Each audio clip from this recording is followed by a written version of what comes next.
정치가 경제다 시작하겠습니다. 김준일 시사평론가 그리고 장성철 공론센터 소장님 모시겠습니다. 어서 오세요. 안녕하세요. 와 진짜 트럼프가 하는 거 보니까 우리나라 큰일 나는 거 아니에요? 두 분 어떻게 보고 계세요? 뭐 한국만 큰일 나는 건 아니니까요. 고통은 전 세계가 다 같이 짊어지는 거니까. 근데 저는 트럼프를 보면서 이게 생각보다 오래 가지 않을 수도 있겠구나 이 생각이 들어요. 아 그래요? 예, 그 예. 혼란이? 아니, 혼란은 계속되는데요. 네. 그 혼란이 예측 가능한 혼란들. 아. 예. 왜 그러냐면은 트럼프는 제가 본 관종 중에 최고였거든요. 그 저기 영화 타짜에 보면 나오잖아요. 아. 제가 본 타짜 중에 최고였다고. 제가 본 관종 중에 최고의 관종인데 본인의 입에서 나온 그러니까 본인의 입을 전 세계가 주목하는 걸 너무 좋아하거든요. 네. 예. 근데 이게 한계가 있어요. 한계가. 예. 계속 이거를 쓰면은 이제 체감이 이제 한계 효용의 법칙에 의해서 그게 이제 약발이 떨어지면은 다른 걸로 옮아갈 거다. 예. 트럼프의 관심이 다른 걸로 올라가는 거예요? 아니요. 그러니까 사람들이 이제 트럼프가 관세 얘기를 하다가 네네네. 더 이제 이게 약발이 떨어지면은 그거에 대해서 사람들이 의뢰 받아들이잖아요. 그러면은 관세에서 다른 걸로 올라갈 거예요. 그러니까 예. 멕시코 관세 때린다, 캐나다 관세 때린다 할 때는 트리도도 발끈하고 막 이러면서 바로 우리나라도 속보 뜨는데 EU 관세 때린다, 나중에 중국, 뭐 러시아 막 이렇게 가다가 우리나라한테 올 때쯤 되면 관세 또 때리네. 그리고 별로 관심 안 가지고 좀 딴 걸로 갈 거다. 아니, 결국은 우리나라도 때리겠죠. 제가 말하는 건 안 때리는 게 아니라 전 세계가 공평하게 다 고통받는 거니까 뭐 한국만 큰일 난 건 아니다. 공평한 고통이 아니다. 장 소장님 어떻게? 우리나라는 관세보다 김정은은 내 친구예요. 말 잘 통해요. 이런 식으로 군사 안보적인 부분에서 접근하지 않을까 하는 생각이 들었고 좀 일찍 와가지고 우리 이현재 소장님하고 왜 트럼프가 저 관세 정책을 저렇게 하느냐. 저에게 이원재 소장님이 가르침을 주셔가지고 좀 해답을 얻었어요. 아 그러셨어요? 해답이 네, 됩니까? 아주 아니 뭐 얘기를 저한테 잘해주셔가지고 결국에는 자신에게 이익이 되고 세계 무역 질서를 재편하기 위한 하나의 수단과 방법으로 저런 관세 정책을 세게 밀어붙이는 거다라고 하는데 결국에는 국민들이 그러니까 미국 국민들이든 EU 국민들이든 우리나라 국민들이 힘들 거 아니에요. 관세 높이면 물가 올라갈 거고 상품 가격 올라가잖아요. 그러면 누가 많이 버티느냐, 오래 버틸 수 있느냐, 그 체력이 누가 되느냐. 결국에는 미국을 이길 수 있는 국가나 연합이 있을까? 좀 그런 생각도 드네요. 근데 이런 건 있는 것 같아요.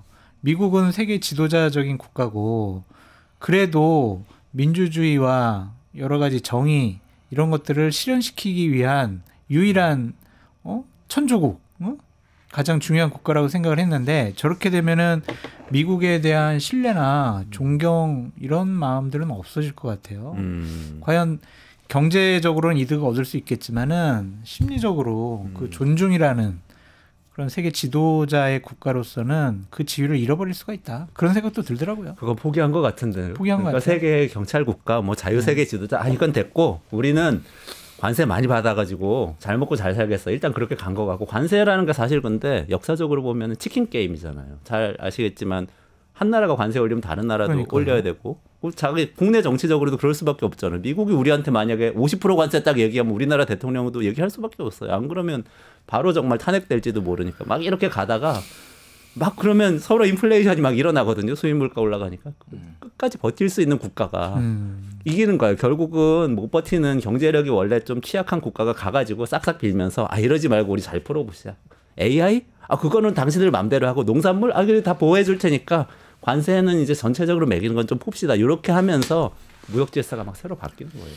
근데 미국이 그렇게 제조업이 활성화되거나 모든 거를 다 생산하지 않잖아요. 자기들도 중국이나 우리나라 같은 데서 수입을 많이 해야 될 텐데 그거 버틸 수 있을 거라는 생각이 들고 저런 식으로 해가지고 뭐 그린란드도 내놔 뭐 파나마 운하도 내놔 이러면은 중국이나 러시아랑 뭐가 달라요. 저 미국이 자신의 이익을 위해서 그러면은 참 아니 같아요. 우리 장성철 소장님 이렇게 반미주의자 좌파적인 입장 생각을 가지고 이렇게 하시면은 반미주의적인 생각. 아니 미국이 하면은 따라야죠. 그게 보수의 입장 아니니까 태극기, 성조기 이렇게 같이 흔들면서 이렇게 아니 진짜 성조기 흔들던 분들 우리나라에 관세 뭐 몇십 프로 올리겠다고 트럼프가 발표하면 제가 예언 하나 할까요? 네. 예, 트럼프가 만약에 한국에 대해서 관세 올리면은요, 우리나라 보복 관세 하지 말아야 된다라고 보수에서 들고 일어날 겁니다. 진짜요. 농담 아니에요, 진짜로. 정말요? 하면 안 된다. 우리는 있는 감내해야 된다. 다른 걸로 돌파구를 찾아야 된다. 미국에 맞서면 안 된다. 이런 식으로 보수 쪽에서 분명히 얘기가 나올 겁니다. 한번 나중에 이거 박제해 놓고 한번 보시죠, 한번. 아니 근데 보수에서도 한번. 미국이나 트럼프 버렸어요. 왜냐하면 트럼프가 취임하면은 윤석열 편들어주고 이렇게 뭐 탄핵 안 당하도록 이렇게 맞아. 해준다라고 했는데 지지선언 한다고 그랬는데 안 했잖아요. 그 CIA 와서 다 잡아간다고 그랬는데 뭐 이런 그래가지고 윤석열 이제 잡은 사람들. 트럼프도 이제 아스팔트 우파에게는 신뢰를 잃어버렸다. 그래서 제가 보기에는 편들어주지 않을 것 같다. 어쨌든 간에 상황이 이러니까 우리도 대응을 잘해야 되는데 우리 정치를 또 한번 짚어보지 않을 수 없는데 딱 보니까 근데 뉴스가 많이 나오는 게 면회 간다는 뉴스가 많이 나와서 이거 어떻게 해봐요? 지금 면회 가셨나요? 어떻게 됐나요? 권성동 권영세 대표가 윤석열 전 대통령 대통령이죠. 아직 대통령 면회 간다는 얘기죠.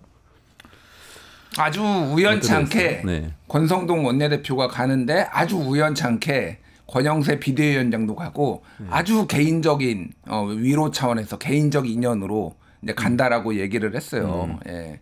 조선일보가 오늘 뭐라고 썼냐면은 국민의힘 지도부가 윤석열을 단체로 면회하러 가는 모습이 중도층에게는 계엄 옹호 세력으로 비춰질 수 있다라고 사설에서 썼어요. 예. 지금 이재명은 우클릭하고 있는데 국힘은 지금 윤석열 그늘에서 못 벗어난다. 이런 내용을 지금 담았거든요. 조선일보도 걱정하는 쌍권총이다. 쌍권총이 권영세 권성동 쌍권총이에요. 권영세 권성동 이제 쌍권. 양권. 쌍권총. 조선일보도 지금 걱정하고 있다. 뭐 어느 정도 이해는 해요. 이해를 한다라는 게 제가 뭐 그거를 받아들인다라는 게 아니라 약을 너무 많이 팔아놨잖아요. 지금 윤석열은 잘못이 없다. 뭐 이러면서 뭐 그 계엄도 사실상 잘못한 게 아니다. 뭐 약간 문제가 있다라고 얘기하지만은 뭐 내란은 또 아니다. 뭐 이렇게 얘기를 하도 약을 많이 팔아놓으니까 그리고 지금 윤석열을 중심으로 극우 보수층이 지금 결집한 상황에서 약간의 메시지는 좀 내야 되는 건데 너무 멀리 가면은 돌아오기도 힘들다. 제가 맨날 얘기하지만. 왜 가냐고 좀 알아봤더니 두 가지 이유가 있더라고요. 하나는 못 살겠대요. 이 극렬, 맹렬 지지층들이 생각보다 훨씬 더 못 살게 군다는 거예요. 누구를요? 쌍권총 두 분을? 그 지도부. 정말요? 네, 뭐 전화, 문자 그리고 유튜버를 동원해가지고 정말 못 살게 굴어가지고 이거 못 견딘다 지금. 면회 가서 위로해드려야 한다. 네, 못 견딘다 그런 얘기를 했고 또 하나는 권성동 의원 같은 경우에는 대선 이후를 보는 것 같아요. 대선 이후에 당권을 잡을 생각이 있는 것 같다. 그래서 이제 대선 이후에 전당대가 열릴 거 아니에요. 근데 본인은 원내대표란 말이야. 대선에서 패배하더라도 그 책임론으로부터 약간 좀 비껴나갈 수가 있어. 근데 당대표 같은 경우에는 2대 8이잖아요. 8대 2. 당원 80, 일반 국민 여론조사 20이란 말이에요. 당대표 선거 때. 당원들의 지지를 받으면 당대표가 될 수 있거든요. 그러니까 그 이후에 자신이 선출직, 정통성 있는 당대표가 되기 위한 하나의 명분을 만들어가고 있다. 그렇게 보여지네요. 당대표가 꾸미신 분이라서 이렇게 행동하고 있는 것이다. 이재명 대표가 대통령이 되면 본인이 선명성 있는 야당의 대표로서 더 가열찬 투쟁을 잘할 수 있다. 그런 생각도 갖고 있을 수 있고. 하여튼 당대표가 목적이다. 그런 생각도 듭니다.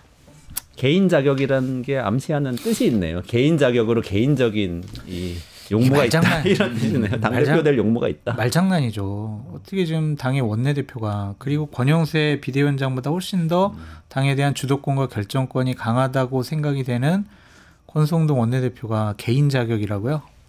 말장난이다. 이번에 사도광산 기억하실지 모르겠는데 이제 그때 그 외교부 차관인가 외무부 차관이 신사참배 해가지고 이제 그때 사도광산에서 맞아요. 그 행사 주관하는 사람으로 와가지고 막 논란됐잖아요. 맞아요. 그때 일본에서 얘기했어요. 개인적인 신사참배였지. 외교부 차관으로서 내가 참배한 건 아니야. 일본의 입장이 그거였거든요. 영혼이 두 개야. 예, 원래 그래요. 다들 그럽니다. 뭐 신사참배를 하든 뭐 저기 나치즘을 얘기를 하든 뭐를 하든 다 개인 자격이었다. 공식 입장은 아니었다 그렇게 얘기해요. 근데 국민의힘 당 내에서는 어때요? 다른 의원들이 입장이 다를 수도 있잖아요. 김재섭 의원 정도만 무슨 개인 차원이야 말도 안 돼. 우리 자꾸 구구 쪽으로 끌려가면 어떡해. 우리 선거 어떻게 치르려고 그래. 중도층 민심 다 버리는 거 아니야? 그런 식으로 비판하지만 다른 분들은 공개적으로 언급하는 거를 두려워해요. 왜냐하면 타겟이 되니까. 정광훈 목사한테 타겟되고 그 맹렬한 극우 유튜버들한테도 타겟이 되니까 그냥 저게 맞나? 이렇게 생각만 하지 공개적인 목소리로 반대를 하거나 행동으로 옮기지는 못하는 것 같습니다. 인간적인 도리다 이런 말은 전혀 감화를 주지는 못하는 거죠. 근데 이해가 되지 않는 게 윤석열 대통령이 대통령 재임 기간 동안 권성동 의원을 상당히 무시했거든요. 그래서 뭐 독대하자고 해도 안 하고 면담 잡아달라도 안 하고 당대표 선거 나가려고 그러면 네가 무슨 당대표감이야 너 말도 안 돼 이런 식으로 해서 되게 무시하고 모욕을 줬는데 왜 지금 저렇게 인간적인 도리를 하겠다라고 생각하는 건지. 그러니까 결국엔 그거예요. 보니까. 다음번에 대선 끝나고 당대표 되기 위한 밑밥 깔아놓는 거. 그냥 그거라고 볼 수밖에 없어요. 근데 저는 사실은 더 걱정되는 건 뭐 개인적으로 인간적인 도리 뭐 하여튼 다 좋은데 만나고 나오면은 이것이 윤석열 대통령의 말씀입니다 하고 옥중에서 한 얘기를 전하잖아요. 만난 사람들이. 변호인이 계속해서 지금 그걸 하고 있는데 이제 권성동 대표 같은 사람이 가가지고 그 일을 하게 되면 훨씬 더 이제 영향력이 있는 발언으로 나올 텐데 이러면 사실상 옥중 정치, 윤석열의 옥중 정치가 진행되고 있다고 봐야 되는 거 아닌가요? 뭐 이미 이제 정진석 비서실장 포함해서 5명이 지금 면회를 갔잖아요. 그 다음에 이제 메시지가 나왔잖아요. 불쾌하다. 왜 조기대선을 언급하냐? 불쾌하다. 뭐 이런 얘기했잖아요. 왜 내 탄핵을 막는데 온 당이 집중하지 않아? 뭐 이런 불만들이 나왔잖아요. 뭐 옥중 정치는 이미 뭐 시작됐다고 봐야죠. 그 변호인들이 또 가서 뭐 하고 또 이제 이번에는 지금 나경원 의원까지 3명 간다는 거잖아요. 그 이후에 또 줄줄이 갈 거예요. 윤상현도 한번 가야죠. 뭐 누구도 가야죠. 그러면은 이제 또 나와서 또 메시지하고 해서 뭐 이건 다 예견된 바였다. 옥중 정치, 깜빵 정치, 하여간 뭐 이거는 계속 될 것 같아요. 네. 저렇게 되면은 이제 탄핵이 인용이 된다라는 전제하에 국민의힘도 대선 준비를 해야 되잖아요. 네. 경선을 하게 된단 말이에요. 저러면은 김문수, 홍준표 후보가 더욱더 색채를 더 강화할 수밖에 없고 다른 중도라든지 비상계엄에 찬성했던 분들은 활동할 수 있는 공간이 되게 축소가 돼요. 그래서 이게 단순히 면회 간 것이 인간적인 문제, 개인적인 문제 이렇게만 볼 것이 아니라 다음번 국민의힘 대선 후보 경선 과정의 구도에도 상당히 영향을 끼칠 수밖에 없다. 그렇게 보여지네요.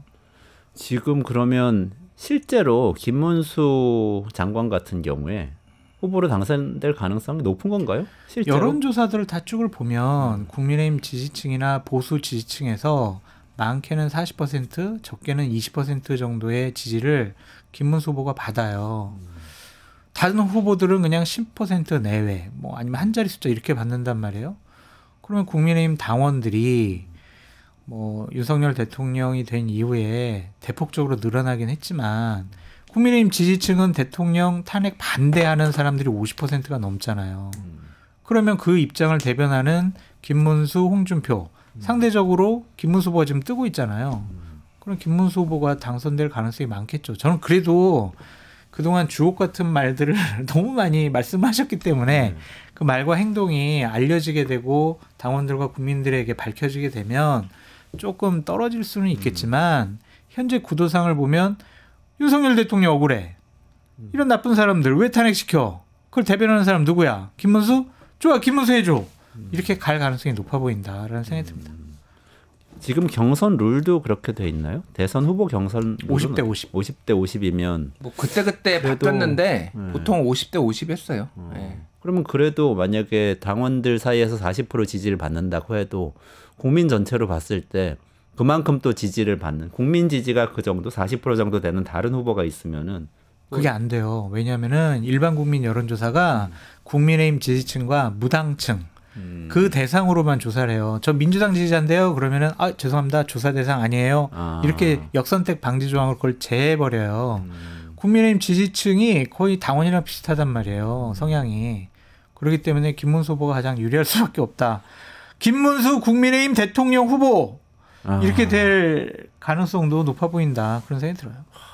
그러면 국민의힘 경선 과정이 정말 어떻게 보면 윤석열의 경선 이렇게 될 수도 있는 거 아니에요?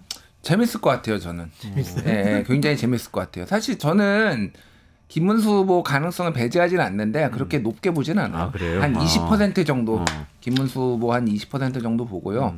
근데 굉장히 엎치락뒤치락 하면서 상당히 다이나믹할 것 같다. 보는 재미는 있을 것 같다. 그 생각이 듭니다. 예, 왜냐하면 야당은 조금 이제 경선 과정 자체는 딱히 이제 박진감 넘칠 것 같진 않거든요. 그러니까 저쪽에서 그거는 좀 시선을 더 끌 수도 있겠다. 왜냐하면은 되게 스펙트럼이 넓잖아요. 그러니까 뭐 한동훈도 나오고 유승민도 나오고 막 안철수도 나오고 막 이러면은 이제 탄핵 이제 반대, 탄핵 찬성, 그리고 뭐 비상계엄에 대한 입장들 막 이런 거 막 자기들끼리 막 이렇게 막 치고받고 하는 게 생각보다 흥미롭겠다. 그 생각이 듭니다.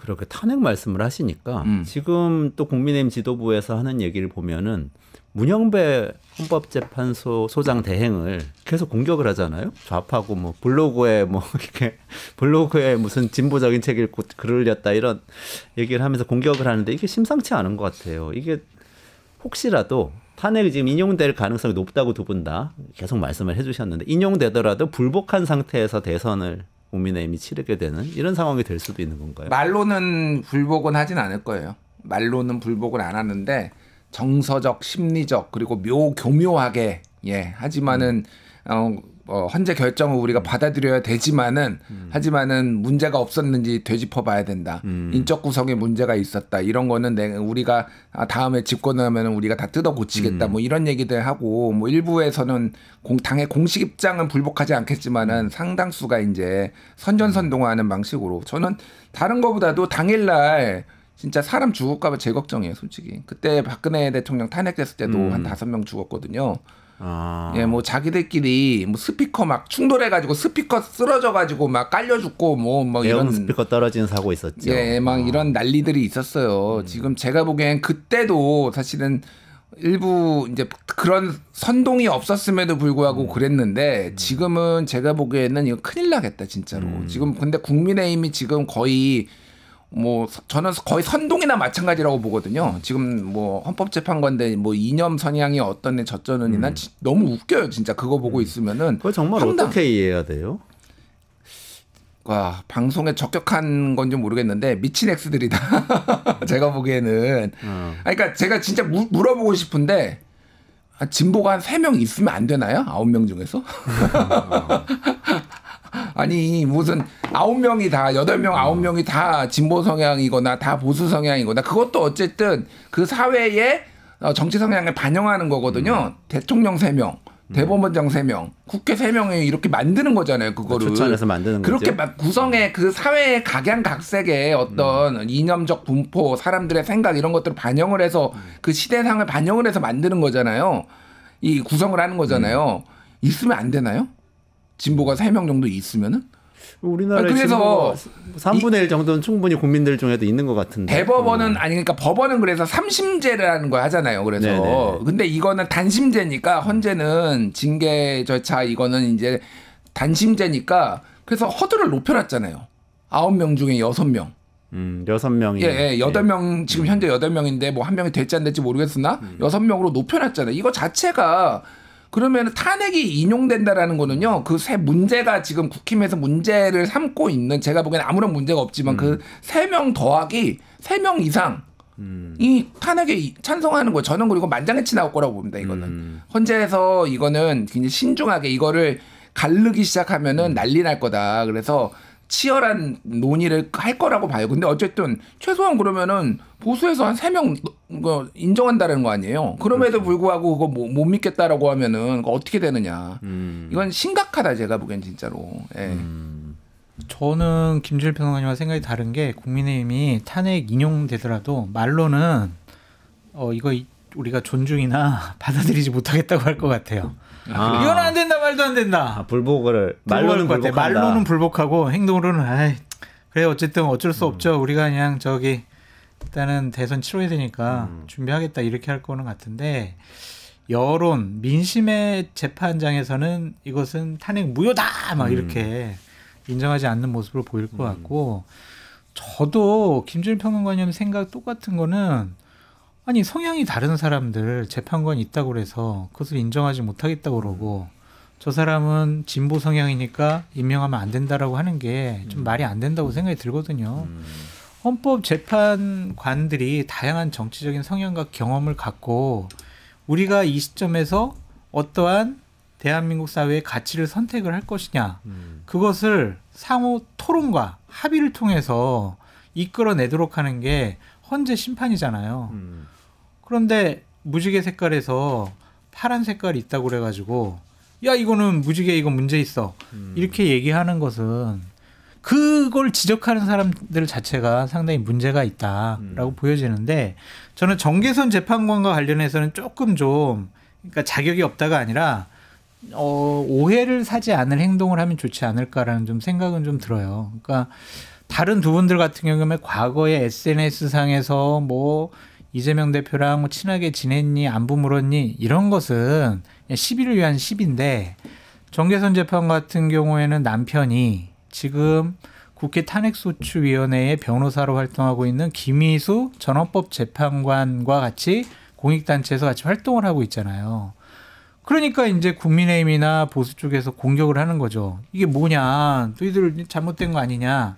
그러니까 그런 빌미를 원천적으로 차단하기 위해서라도 공익활동을 이 탄핵 심판 동안은 조금 좀 빠지고 탈퇴하고 그렇게 공격으로부터 자유롭고 그래서 어떤 선택을 했을 때 심판이 나왔을 때 조금이라도의 어떤 정당성에 훼손을 당하는 공격을 당하는 그러한 모습을 보이지 않으면 더 좋지 않았을까.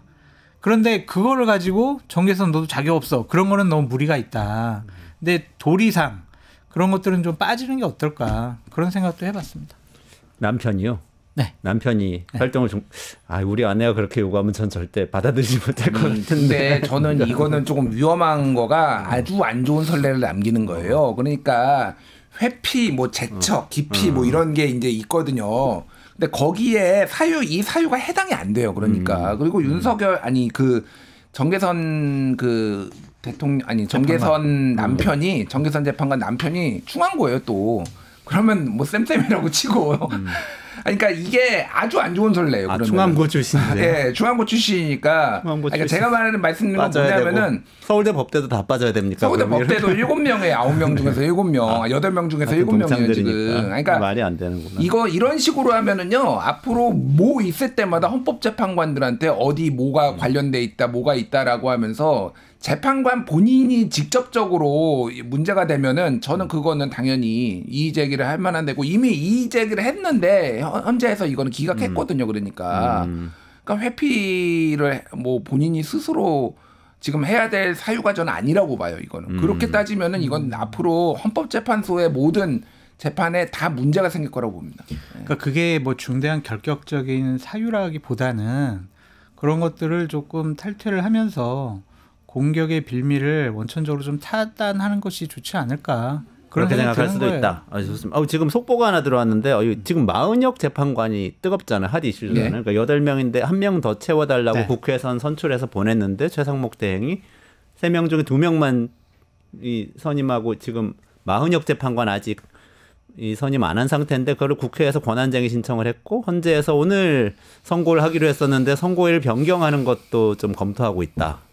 이렇게 지금 얘기가 나왔는데요. 그러니까 지금 박찬대 민주당 원내대표는 마은혁 임명 안 하면 비상한 결단하겠다 이렇게 얘기를 또 했다는 속보가 들어요. 이거는 탄핵 얘기하는 것 같고. 아마 최상목 지금 대행이 변론 한 번만 더 열어라 달라. 그리고 헌재에서는 이미 다 저번으로 끝났다. 뭐 이렇게 입장이 좀 갈렸는데 최상목의 요청을 받아들이는 게 아닌가. 사실 그러니까 이게 최상목이 한 번 더 해달라고 해서 다시 한 번 했어요. 형식적으로. 그럼에도 불구하고 결론이 이제 이거는 국회의 권한이 침해됐다라고 결론이 나오면은 최상목 입장에서는 더더욱 할 말이 없어지는 거죠. 그런 것까지 저는 감안을 한 게 아닌가 그렇게 생각이 돼요. 이게 뭐 얘기가 나왔으니까 이게 이미 2014년에 한번 헌재에서 이미 이 결정이 있었어요. 이거와 관련해서. 그러니까 같은 사안은 아닌데 어쨌든 국회가 헌법재판관을 상당한 이유 없이 상당 기간 선출하지 않은 것은 위헌이라는 결정을 이미 헌재가 내렸어요. 2014년에. 그리고 지금 이거는 합의가 안 됐다라고 하지만 지난번에 최상목 권한대행이 나와가지고 그때 그쪽에 나와서 한 얘기는 계속 합의가 안 됐다. 합의가 안 됐다라고 했는데 문서상으로도 이미 다 합의가 돼가지고 제출된 거를 그래서 왜 이건 뭐냐 도대체 이렇게 다 얘기가 나왔었거든요. 그 합의가 안 됐다라는 거는 그냥 본인들의 주장인 거고 실제 탄핵되기 전에 뽑기로 했어요. 그래서 그때 추경호 원내대표가 이게 합의했다라고 이미 발표까지 한 게 있어요. 그러다가 네. 탄핵 이후에 갑자기 입장이 변한 거기 때문에 문서까지 다 해가지고 한 거를 가지고 어떻게 지금 뭐 합의가 안 됐다라고 할 수가 있는. 그러니까 모든 상황은 말이 안 돼요. 그러니까 합의가 안 됐다라고 그러니까 얘기하는 비상계엄 선포 이후에 사실 합의해서 공문을 보냈다고 헌재 그 변론에서는 그렇게 얘기가 나오더라고요. 공문까지 다 왔어요. 그러니까 그때 왔는데 그땐 탄핵 의결을 전이긴 한데 그래도 비상계엄 선포 뒤니까 다 사실 이 모든 것을 예상할 수 있었던 상황이잖아요. 그러니까 11월에 이미 결정이 된 거죠. 사실 그때 왜 그랬냐면은 이진숙 방통위원장의 탄핵 심판인데 그게 6인으로 되네 안 되네 그러면서 막 논란이 있는데 결국은 이제 가처분 신청으로 6인까지 된다라고 했지만은 국힘에서 임명 좀 하자. 탄핵 지금 이렇게 많이 주요 탄핵 시켜놓고 이거 헌재 마비시키는 게 말이 되느냐라고 하면서 서로 그래서 합의를 본 거예요. 그래서 그러면은 국회는 누가 하느냐. 국힘에서는 여당인 우리가 2명을 해야 되고 민주당이 1명 해야 된다는 건데 무슨 소리냐. 다수당인 국회는 국회 몫이 대통령이 어차피 3명 하는데 국회는 다수당인 민주당이 2명을 하는 게 맞지. 그렇게 싸우다가 결국은 국힘에서 일종의 양보를 한 거죠. 그러니까. 그래서 여당이 1명만 하고 다수당인 야당이 2명을 하는 걸로 이미 그때 다 결정이 된 거예요. 그러니까 이건 그래서 말이 안 된다고 보고 무조건 저는 이거는 위헌이다 지금. 그렇게 날 거라고 봐요. 그러니까 2명 1명 보냈는데 민주당 추천했던 2명 중에서 1명만 선임을 일단 임명을 한 거죠. 최상목 대행이. 예. 그런 상황인 거고. 그러면 최상목 대행 얘기 조금만 더 여쭤볼게요. 지금 헌재에서는 또 좀 강하게 얘기를 했어요. 최 대행이 만약에 헌재에서 요거 그 권한쟁의 심판 결과를 심판을 인용을 하더라도 만약에 임명을 또 보류하면 그것은 헌법 위반이다. 이렇게 위반이죠. 얘기를 했거든요. 위반이죠. 그러니까 사실 그 다음에 법적 구제 절차는 없는 거죠. 어떻게 되는 건가요? 없는 거죠. 헌법재판소가 끝이죠. 최종 결정을 헌법재판소에서 그럼 이걸 안 했는데 따르면 이제 그거에 대한 내란 사태 아닙니까? 그거에 대한 징계 규정이 없어요. 그런데 이제 국회에서 최상목 권한대행을 탄핵 소추할 수 있다. 그렇게 보여지는데 저도 이 부분은 이해가 안 돼요. 임명을 안 하는 게. 그러니까 국민의힘 쪽에서는 임명해야 한다라는 당위성이 아니라 임명한다라는 거다. 그러니까 강제 규정이 없는 거다. 근데 임명한다라는 거는 그냥 상식적인 절차잖아요. 그냥 받아들여서 해야 된다라는 거잖아. 근데 자기네들이 반대하니까 임명하지 말라는 게 이런 세상에 억지가 어딨냐고. 법조항에 임명한다라고 돼 있다. 한다라고 돼 있어요. 그럼 그게 해야 한다라는 강제 규정이 아니다. 해야 한다가 아니니까 해도 되고 안 해도 되는 것이다라고 얘기하는 거죠. 대통령이 한다라고 되어 있지. 근데 이거는 그냥 국회가 추천하면 당연으로 그냥 임명하는 거로 그냥 우리가 상식적으로 관례적으로 그렇게 생각하고 판단하는 거니까 그러한 조항을 둔 건데 크게 잘못됐다라고 하면 안 된다라고 하는 세상 저런 억지가 어딨냐. 결국에는 이거죠. 그냥 진보 쪽 사람이 한 명 더 들어가는 게 싫어. 윤석열 대통령 탄핵 확정해 주는 거다. 이제 그렇게 생각하니까 반대하는 건데 가장 나쁜 전형적인 모습들이 또 나타나고 있는 거예요. 대한민국의 시스템을 망가뜨리려는 행위들. 그런 건 대단히 부적절하고 잘못됐다라고 말씀드립니다. 그러니까 헌재에 뭐 강제 규정이 없다라고 하는 거는 그냥 외견상으로 그렇게 하는 거고 우리가 헌법재판소를 87년에 헌법재판소를 만들 때 그 취지는 뭐냐면요. 최종 결정기관이에요. 네. 그러니까 그래서 여기에서 나는 결정은 기속력이 있다라고 보통 얘기를 해요. 그래서 국가기관이나 지자체나 여기서 나는 거는 따라야 되는 거예요. 그러니까 당연히 따라야 되고 이거는 뭐 위반 시 뭐를 뭐 어떻게 처벌한다 이런 게 이렇게 결정해도 하지 않는 이유는 당연히 따라야 된다라는 거예요. 이게 법치국가에서 이거를 안 따르기 시작하면은 그러니까 그 이후에 이제 나올 수 있는 게 그래서 직무유기로 이제 최상목을 고발을 한다라거나 그거는 뭐 민주당이 할 수도 있는 거고 국회가 할 수도 있는 거고 시민단체가 할 수도 있는 거고 임명을 안 할 경우에는 이제 그렇게 되는 거고 뭐 가처분 소송 얘기까지 나와요. 그래서 가처분 소송은 뭐냐면은 그러니까 마은혁을 재판관을 임시로라도 이렇게 임명할 수 있게 대통령이 그러니까 권한대행 끝까지 안 하고 있으면은 일단은 가처분 소송을 내 가지고 그게 받아들여지면은 그냥 임명이 된 이게 패싱하는 거예요, 권한대행. 그러니까 이게 무슨 사례가 없어가지고 저도 진짜... 이게 가능한지 여부는 모르겠는데 그렇게까지 얘기가 나오는 거예요. 지금 그래서 뭐 지금 최상목은 다 물어보겠다라는 거잖아요. 법무부에도 물어봐, 국가 원로들한테도 물어봐. 이걸 왜 물어봐? 왜 물어봐? 그러니까 그거를 본인이 판단하면 되지. 그러니까 심각한 문제가 있어요. 지금 심각한 문제네요. 아니 근데 저는 또 걱정되는 게 만약에 이걸 보류를 하게 되면 사실 탄핵 사유가 발생하는 거 아닌가요? 위헌이니까 탄핵 사유가 발생하는 거죠.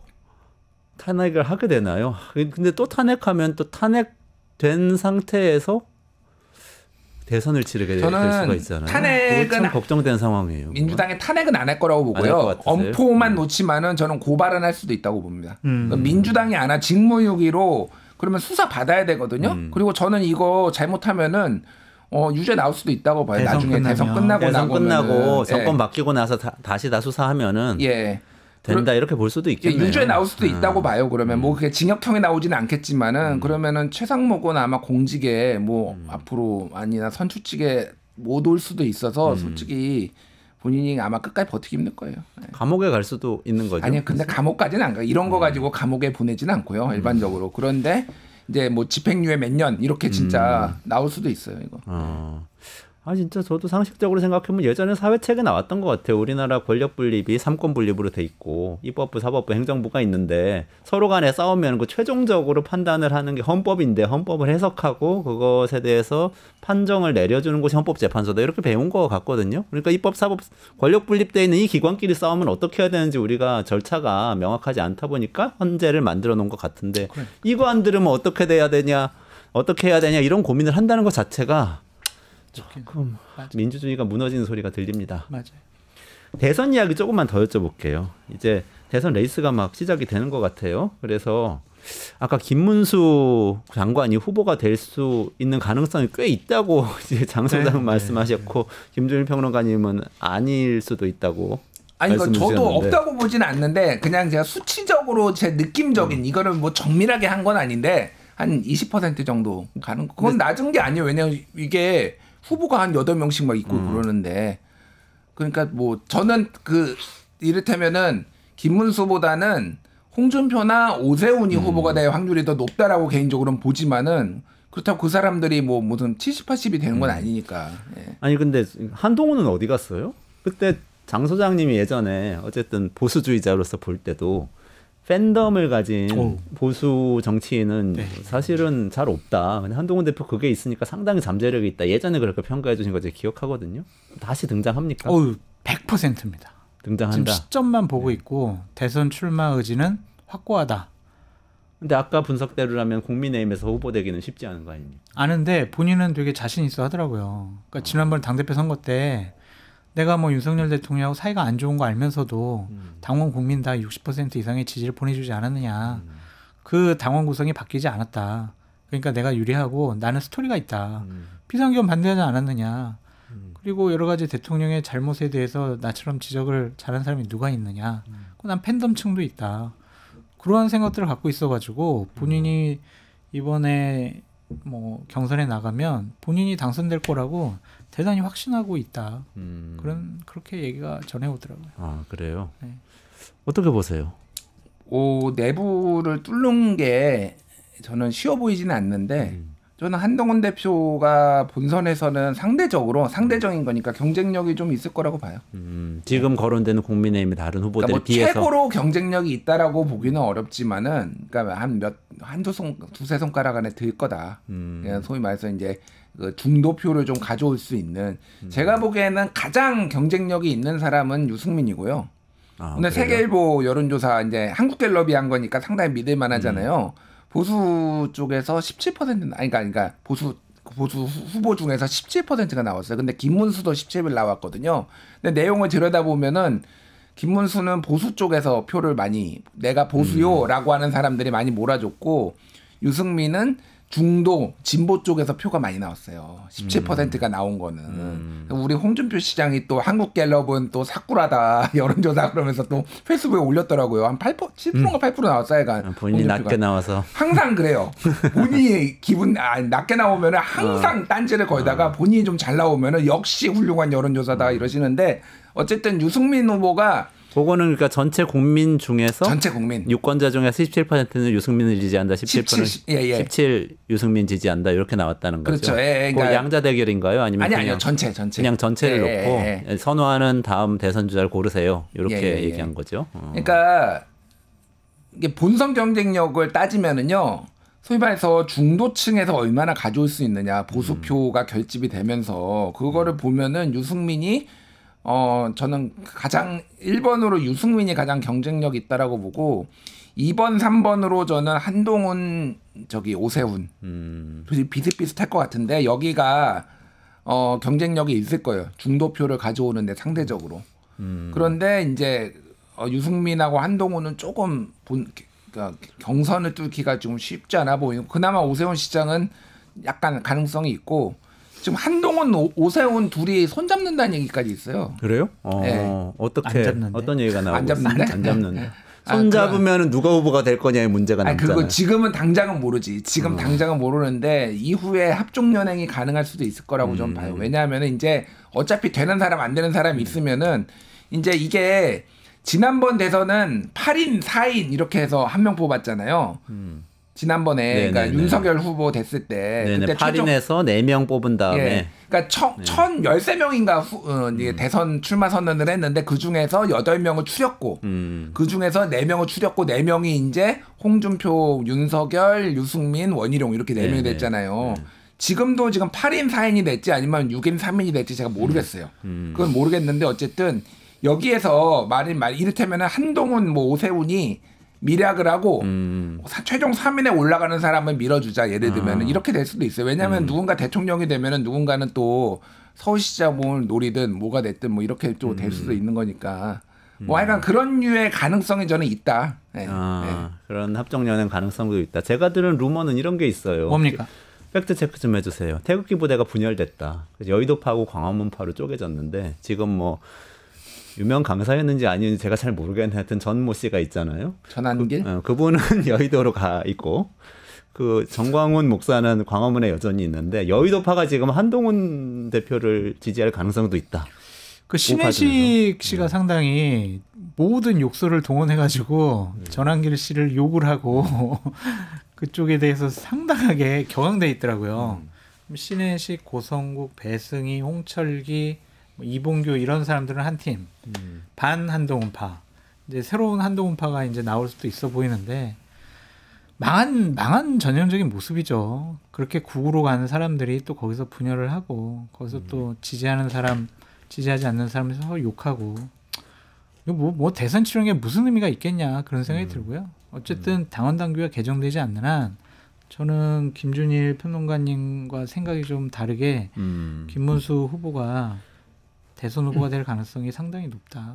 김문수 후보가 가능성이 높다. 한동훈 대표는 그럼 끝까지 뛰다가 그냥 지고 마는 거예요? 아니면 분열될 가능성은 없어요? 이게 없어요. 탄핵 찬성과 반대라는 건 사실 이게 공존할 수 없는. 근데 그 당 안에서 뭔가 활로를 찾으려고 그러지 밖에 나갈 수도 없고 생각도 없는 것 같습니다. 헌재 불복까지 말로는 하는 상황에서도 거기서 외치겠대요. 그냥 당신들 잘못됐습니다. 어떻게 헌재 판결에 불복을 하느냐. 그리고 이러면 우리가 선거 못 이긴다.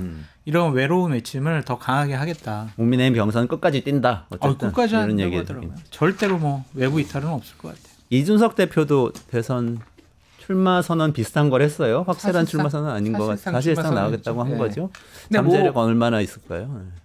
이준석 대표는 솔직히 지금 잘 모르겠어요. 그러니까 득표력을 그러니까 이준석 대표의 잠재력을 뭐 이렇게 뭐라고 하는 게 아니라 모르겠다는 게 아니라 잠재력은 있는데 득표력은 외부 변수에 따라서 상당히 커질 수도 있겠다. 매치업이 누구가 되느냐에 따라서 예를 들면은 이재명, 김문수, 이준석 이렇게 되면은 글쎄요 상당히 다이내믹해질 수도 있겠다. 막 이런 생각이 들어요. 그러니까. 네.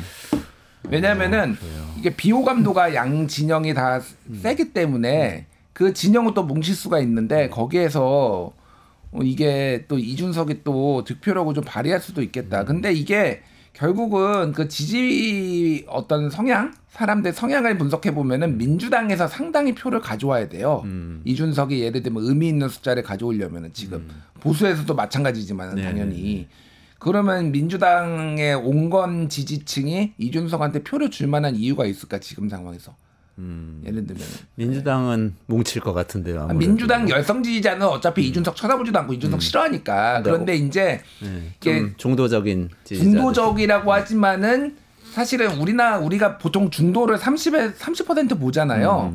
그런데 실제 여기서 온전한 스윙부터는요 10%가 안 돼요. 그러니까 진짜로 당을 바꿔가면서 내가 보수 찍었다 진보 찍었다 이렇게 하는 사람들은 안 되고 나머지는요 내가 원래 중도 보수 성향인데 투표장에 나갈 거냐 말 거냐 중도 진보 성향인데 투표장에 나갈 거냐 말 거냐 이런 이제 요인에 따라서 이 투표율이 좀 바뀌는 사람들이 많다라는 거예요. 근데 그 사람들이 평소에 민주당을 찍던 사람들이 이준석을 찍고 국힘을 찍던 사람들은 이준석을 찍고 이렇게 만들 수 있을 만한 정치 환경과 캠페인이 될 수가 있느냐. 조금 아직은 전 회의적이긴 해요. 네. 장 소장님은 어떻게 보십니까? 언젠가는 대통령 되겠죠. 이번에는 안 된다. 이번에도 뭐 될 수 있고. 득표 가능성은 지금 그래도 득표 가능성에 대해서 진단해 주셨는데. 두 자리 숫자가 넘으면은 향후에 이제 대한민국 정치에 상당히 큰 변수가 되겠죠. 그리고 두 자리 숫자가 넘게 되면은 국민의힘에서 단일화 협상이 대단히 세게 들어올 거예요. 그러니까 한 자리 숫자나 5% 미만이면 뭐 단일화 하더라도 민주당 이재명 대표 이길 수가 있어? 없어. 그렇게 생각하면 단일화할 생각이 없겠죠. 대선 전에 합칠 가능성은 없어요? 정말 많은 걸 줘야 될 거예요. 당대표의 권한, 총괄 선대위원장의 권한, 이기게 되면 인수위원장의 권한 이런 거 거의 모든 걸 다 줘야 이준석 대표가 그래? 그럼 내가 가볼게 이러지 그냥 뭐 지분 조금 인정해주고 이런다고 해서 전혀 단일화 협상에 응할 생각이 전혀 없을 것 같습니다. 그래서 완주의 의사는 대단히 강하다 그렇게 보여지네요. 그러니까 이 두 자릿수가 되게 중요해요. 정말로 중요한 건 일단은 이제 선거비 보전은 15%인데 10% 이제 한 자리잖아요. 2017년 대선 때 유승민이 7%, 심상정이 6%였어요. 그리고 역대 후보들 중에서 예를 들면 문국현이 한 6% 정도, 5%, 6% 뭐 이 정도 되고 그랬단 말이에요. 그래서 생각보다 두 자릿수 얻는 게 정말 힘들다. 쉽지 않네요. 우리나라 제3후보가 쉽지 않아. 근데 그죠? 두 자릿수를 얻은 후보들이 있죠. 옛날에 정주영 후보라든지, 예, 뭐 이런 식으로 이인재라든지, 뭐 이런 식으로 그 사람들은 어쨌든 뭐 최종적으로 대통령이 뭐 안 되고 안 될 수도 있지만은 상당히 파괴력 있는 그리고 이제 그 존재감이 있거든요. 그리고 말했다시피 만약에 단일화를 해야 될 경우에는 굉장히 큰 협상력을 가질 수 있어요. 한 자릿수는 일방적으로 끌려가는 거예요. 그러니까 너 뭐 할 건데 네가 너 없어도 돼 이런 식으로 약간 그렇게 할 수가 있는데 한 가지만 여쭤볼게요, 장 소장님. 그 아까 말씀하신 것처럼 김문수 후보가 국민의힘 후보가 되면은 국민의힘에서 온건한 좀 중도적인 지지층이 이준석 후보를 지지하게 될 가능성 없어요? 그래서 좀 지지율이 확 올라가는 상황. 투표를 포기할 가능성도 있지 않을까 좀 생각이 들고 이재명 그러니까 이준석을 미워합니까? 국민의힘 지지자들이? 국민의힘에서 나가서 미워합니까? 그렇죠. 아니면 그렇죠. 그래요? 네, 왜냐하면은 이미 나간 것 같아요. 그러니까 국민의힘 당원들 중에서 이준석을 옹호하는 사람들은 다 나갔기 때문에 현재 국민의힘 지지자들은 이준석을 또 제2의 유승민 배신자라고 칭하고 있는데 어쨌든 국민의힘 쪽에 지지를 더 뺏어오는 것보다는 중도 진보 쪽의 지지를 더 뺏어올 가능성이 많은데 이럴 수 있을 것 같아요. 나 윤석열 이재명 정말 싫어. 그러니까 새로운 권력 교체, 사람 교체. 그래서 이준석 찍을래라고 할 수도 있고 와, 나 진짜 이재명 정말 너무 싫으니까 그냥 그래도 국민의힘 후보 찍어줘야지. 아니면은 야, 윤석열 너무 싫으니까 나 그냥 마음에 안 들지만 이재명 찍어줄래. 이렇게 될지 이거를 어떻게 처음에 구도나 판을 이준석 후보가 어떻게 이끌고 뚫고 나갈 수가 있을지 그것도 한번 지켜봐야 될 것 같다. 그런 생각이 드네요. 요거 하나만 말씀드리면은 단일화 가능성이 좀 높지 않다라고 보거든요. 이준석이. 그런데 이게 구도가 1강 2중이 되면은 그 단일화 가능성이 있다라고 봐요. 근데 그 단일화를 이준석 쪽으로. 예. 이재명 대표나 민주당 후보가 굉장히 지지율이 높고 둘 다 그게 언제였냐면은요. 별로일 때. 2002년이 그랬어요. 이회창이 1강이었고요. 그리고 정몽준, 노무현이 2중이었어요. 두 사람이 단일화를 해가지고 그 이회창을 넘었거든요. 네. 예. 그러니까 여기에서 만약에 김문수 뭐 20%, 그리고 이준석 뭐 17% 뭐 이렇게 나온다면, 그리고 이재명 뭐 아니면 누구 민주당 누가 뭐 42% 뭐 이렇게 나온다고 쳐봐요. 그러면 이 두 사람이 단일화를 함으로 인해서 그러면은 이게 시너지가 나는데, 이준석은 죽어도 본인이 놓지는 않을 거예요. 니들이 난 아실 수 없어. 다음에 또 나오면 되니까. 다음에 또 나오면 되니까. 그러니까 니들이 양보해. 이런 식으로 갈 거고, 만약에 여조로 만약에 하더라도 무슨 역선택 방지 조항 이런 거 없이 그냥 순수하게 국민 여론조사로 하자라고 해서 본인이 아마 돌파할 가능성도 배제할 수 없는데, 양보는 없다, 이준석. 양보는 끝까지 안 할 것이다. 알겠습니다. 오늘 말씀 감사드리고요. 여기서 마무리해야 될 것 같아요. 김준일 평론가님, 장성철 소장님 감사드리고, 두 분 감사합니다. 감사합니다. 유튜브 구독하고 실시간 채팅과 댓글을 남기시면 매일매일 7,000TTCO를 드립니다. 참여 방법은 통통물 어플을 다운로드하고 회원가입과 로그인을 해주세요. 마이페이지에서 나의 회원 고유 번호를 복사해주세요. 유튜브 구독 후 실시간 채팅이나 댓글창에 고유 번호를 한 번만 입력하면 준비 끝! 지금 유튜브 채팅과 댓글 쓰기 참여하고 7,000TTCO 받아가세요.